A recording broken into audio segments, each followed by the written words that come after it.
भैया आप बाबा साहब डॉक्टर भीमराव अम्बेडकर हैं क्या? आपने संविधान बनाया क्या भारत का? लोकतंत्र की हत्या करने की परंपरा शुरू की गई इस देश में। आप विपक्षी सरकारों को चुन चुन के उसकी हत्या करते थे। याद रखिएगा मेरी बात को, सारे विपक्षी मंत्री जेल के शिक्षों के पीछे होंगे और सबको इस्तीफा देना पड़ेगा। कोई विपक्षी सरकार ही नहीं बने, हमें पसंद नहीं आ रहा है, इसको पकड़ो उठा के जेल में डालो, चल भाई इस्तीफा दे। घोटाला जो भाजपा ने किया है, 55 करोड़ की रिश्वत ली है, उस पर ईडी सीबीआई कोई काम नहीं करेगी, उनके नेताओं की कोई गिरफ्तारी नहीं होगी। 55 करोड़ की बीजेपी ने रिश्वत ली, उनके नेताओं पर कार्रवाई नहीं होगी। जो इनके साथ झुक जाता है वो पवित्र हो जाता है। 70,000 करोड़ का घोटाले का आरोप आप अजीत पवार पे लगेंगे और उसके बाद आपकी पार्टी में शामिल हो जाएगा, ईमानदार हो जाएगा। छगन भुजबल ईमानदार हो जाएगा, हसन मुशर्रफ ईमानदार हो जाएगा। ये क्या है? हेमंत विश्व शर्मा वाटर घोटाले का आप ही आरोप लगाएंगे, आप ही के साथ वो शामिल हो गया तो ईमानदार हो जाएगा। मोदी जी का नारा है कि एक भी भ्रष्टाचारी को नहीं छोड़ूंगा, पूरब से लेकर पश्चिम तक, उत्तर से लेकर दक्षिण तक सारे भ्रष्टाचारियों को बीजेपी में शामिल करूंगा। ये बंगारू जनता पार्टी है। भ्रष्टाचार पे ये बोलते हैं तो लगता है कि ओसामा बिन लादेन नहीं था तो उद्देश्य।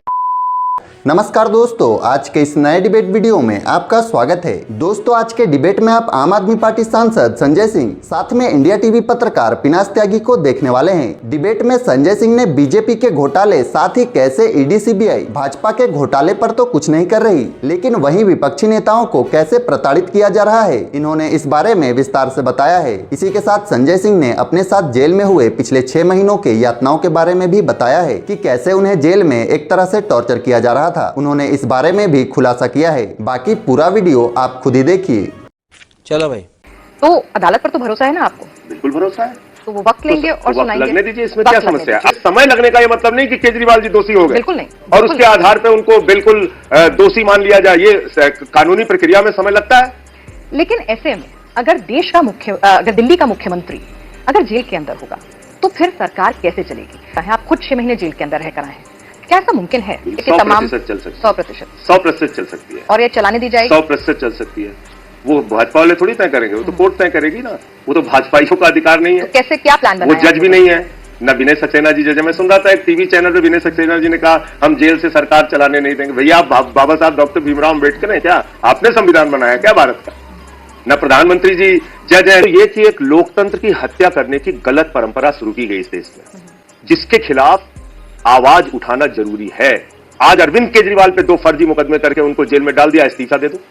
कल भगवंत मान को गिरफ्तार करके जेल में डाल दिया, इस्तीफा दे दो। विजयन जी को जेल में गिरफ्तार करके डाल दिया, कह दो इस्तीफा दे दो। ममता बनर्जी जी पे फर्जी मुकदमा, सिद्धारमैया पे फर्जी मुकदमा, रेवंत रेड्डी पे फर्जी मुकदमा करके आप जेल में डाल दीजिए, कह दीजिए इस्तीफा दो। ये आपका लोकतंत्र, ऐसे देश का संविधान चलेगा? आप क्रोनोलॉजी समझ लीजिए। आप विपक्षी सरकारों को चुन चुन के उसकी हत्या करते जाएंगे। दिल्ली के 2 करोड़ जनता ने चुना। फ्लैशबैक में जाए, आपको टोक रही हूँ। सुन, दिल्ली के 2 करोड़ जनता ने चुना है ना केजरीवाल जी को। क्या गुनाह है उनका? अच्छी शिक्षा देना गुनाह है? बिजली, पानी, स्वास्थ्य का इंतजाम, मोहल्ला क्लिनिक बनाना, बुजुर्गों की फ्री तीर्थ यात्रा कराना, महिलाओं को बस की फ्री यात्रा देना, यह गुनाह है उनका। इसलिए उनको जेल में डाल दिया और इसलिए इस्तीफा दे दो। इसलिए आपने संवैधानिक और लोकतांत्रिक संकट जानबूझकर पैदा किया। इससे लड़ने की जरूरत है, इससे भागने की जरूरत नहीं है। वरना ये अरविंद केजरीवाल का अकेले इस्तीफा नहीं होगा, देश के सारे विपक्षी मुख्यमंत्री, याद रखिएगा मेरी बात को, सारे विपक्षी मंत्री जेल के शिक्षों के पीछे होंगे और सबको इस्तीफा देना पड़ेगा। कोई विपक्षी सरकार ही नहीं बने, हमें पसंद नहीं आ रहा है, इसको पकड़ो उठा के जेल में डालो, चल भाई इस्तीफा दे। अब ये बताइए कि एक दौर वो भी था जिस पर तमाम विपक्षी जो है आरोप लगाया करते थे, इस्तीफे मांगा करते थे, जेल भेजने की बातें किया करते थे। तो जब अपने ऊपर बात आई तो फिर स्टैंडर्ड बदल गए। ये आपने अच्छा सवाल किया। ये हमने देखा दोहरा चरित्र भाजपा का कि शराब घोटाला जो भाजपा ने किया है, 55 करोड़ की रिश्वत ली है, उस पर ईडी सीबीआई कोई काम नहीं करेगी, उनके नेताओं की कोई गिरफ्तारी नहीं होगी। जो मनी ट्रेल साफ तौर पर मिल गया कि एक शराब कारोबारी से, एक शराब के घोटालेबाज से 55 करोड़ की बीजेपी ने रिश्वत ली, उनके नेताओं पर कार्रवाई नहीं होगी। आम आदमी पार्टी को खत्म करना है, इसलिए उन पे झूठे मुकदमे होंगे, उनको जेल में डाला जाएगा और इसलिए उनसे इस्तीफे ले लो, उनकी पार्टी को खत्म कर दो। बिल्कुल आपने मेरे दिल की बात बता दी। तो ये दोहरा मापदंड, दोहरा चरित्र सामने आया है। उतनी ईमानदारी से मांगिए ना भाई, बीजेपी का कार्यकर्ता प्रेस कॉन्फ्रेंस करके और प्रवक्ता मांगे जेपी नड्डा जी का इस्तीफा कि भाई 55 करोड़ कैसे आ गया घोटालेबाज से। एलजी साहब ने अभी तक कोई जांच के लिए लिखा पत्र कि भाई ये शराब घोटाले में एक घोटालेबाज ने भाजपा को 55 करोड़ चंदा दिया है? कोई चिट्ठी गई उनकी? तो आप एक पार्टी को इसलिए दबाए जा रहे हैं साहब कि वो काम कर रही है, स्कूल बना रही है, अस्पताल बना रही है, लोगों के लिए, बुजुर्गों को तीर्थ यात्रा करा रही है। अगर काम करने की आप हमें सजा देना चाहते हैं तो हम आपसे लड़ेंगे ना, हम मैदान छोड़ के भाग जाएं। जो इनके साथ झुक जाता है वो पवित्र हो जाता है। 70,000 करोड़ का घोटाले का आरोप आप अजीत पवार पे लगाएंगे और उसके बाद आपकी पार्टी में शामिल हो जाएगा, ईमानदार हो जाएगा। छगन भुजबल ईमानदार हो जाएगा, हसन मुशर्रफ ईमानदार हो जाएगा, शुभेंदु रेड्डी ईमानदार हो जाएगा, शुभेंदु अधिकारी ईमानदार हो जाएगा, जनार्दन रेड्डी ईमानदार हो जाएगा।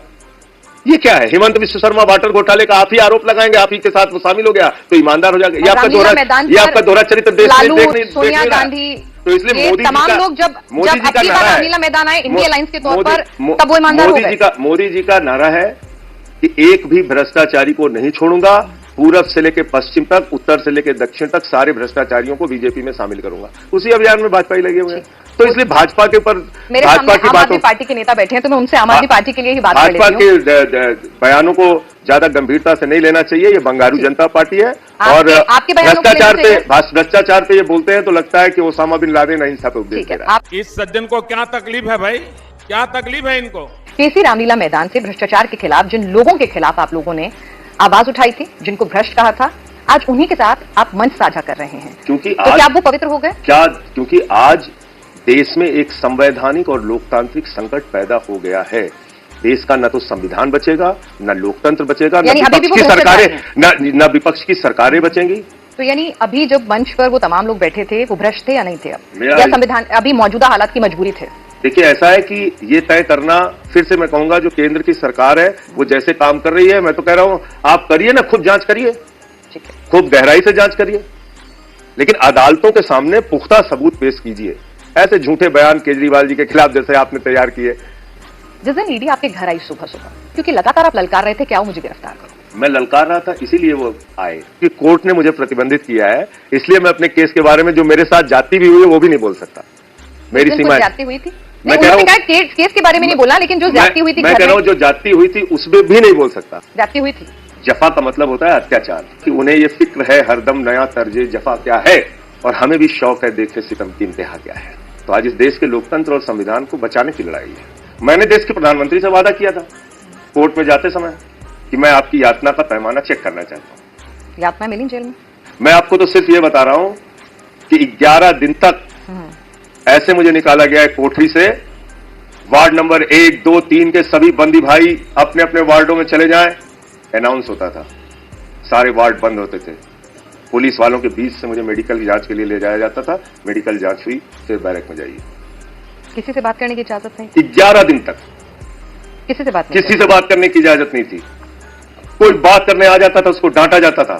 तुम अहिंसा की बात करते हो, तुम चुल्लू भर पानी में जाके डूब के आ जाओ। इसके बाद मैंने जाके सुप्रिंटेंडेंट जी से कहा कि भाई जो सामान्य कैदियों के अधिकार हैं वो तो मुझे दीजिए। जब सामान्य कैदियों को जो अधिकार प्राप्त है उतने भी मैं पहुंचा तो जेल के अधिकारियों ने कहा कि आपके साथ कोई सेवादार नहीं रहेगा। मैंने कहा कोई जरूरत नहीं, मैं अपने सारे काम खुद करूंगा। झाड़ू खुद लगाता था, पोछा खुद लगाता था, कपड़े खुद धोता, सारे काम खुद करूंगा। फिर कहने लगे साहब ऐसा है कि आपके साथ एक जेल पुलिस होगी, एक आपके साथ तमिलनाडु पुलिस होगी। मैंने कहा 24/7। अच्छा। जब तक मैं जेल में रहा 6 महीने 24/7 रात में भी पूछते थे हाँ ओके है, तो कई बार नींद में भी होता था तो उठ के बताना पड़ता था। नींद में भी खलल डालते थे कि सब ठीक है? नहीं, मैं देखिए मेरी आदत नहीं है, इतने 6 महीने उनके बीच में रह के आया हूं, मैं उन सबका बड़ा आभारी हूं, धन्यवाद देता हूं उनको। ठीक है, उनके ऊपर भी कहीं से दबाव रहा होगा, मैं इसका बुरा भी नहीं मानता। इस प्रकार की बचकाना बातें किसी के गले नहीं उतरती, लोग मजाक उड़ाते हैं। इस आंसू का हिसाब याद रखिएगा, दिल्ली की जनता लेगी, देश की जनता लेगी। आप ऐसे प्रताड़ित कर रहे हैं एक आदमी को, जिस आदमी ने 15 दिन का अनशन रखा, IRS की नौकरी को लात मारा, 13 दिन तक भ्रष्टाचार के खिलाफ आंदोलन चलाया। उस आदमी पर झूठे मुकदमे लगा के आप अपराधियों की वैन में बिठा के यहां से वहां दौड़ा रहे हैं। ये देश देख नहीं रहा है। उनकी पत्नी को, उनके परिवार को किस तरीके से आप अपमानित कर रहे हैं, ये देश नहीं देख रहा है। तो ये मनीष सिसोदिया जी की बीमार पत्नी से पति मिल नहीं पा रहा है अपने, और आज से नहीं 20 साल से उनको भाभी जी को बीमारी है। तो ये कष्ट, ये तकलीफ जो हमारे परिवार भी उठा रहे हैं, वो भी बहुत धन्यवाद के पात्र है। इसलिए दिल्ली के मुख्यमंत्री अरविंद केजरीवाल जी थे, हैं और रहेंगे। वो दिल्ली के 2 करोड़ जनता के आशीर्वाद से निर्वाचित, एक नहीं 3 बार प्रचंड बहुमत से निर्वाचित मुख्यमंत्री। मजा आया, और मैं ये जो मजा है हिंदुस्तान के हर व्यक्ति को देना चाहता हूँ। तो दोस्तों आज के लिए बस इतना ही। उम्मीद है आपको यह डिबेट वीडियो पसंद आया होगा। इसी के साथ इस पूरे वीडियो में संजय सिंह के पूरे वक्तव्य को लेकर आप क्या सोचते हैं, हमें अपनी प्रतिक्रिया नीचे कमेंट कर जरूर बताएं। साथ ही अगर आप हमारे चैनल पर नए हैं तो प्लीज वीडियो को लाइक करके चैनल को सब्सक्राइब कर लें।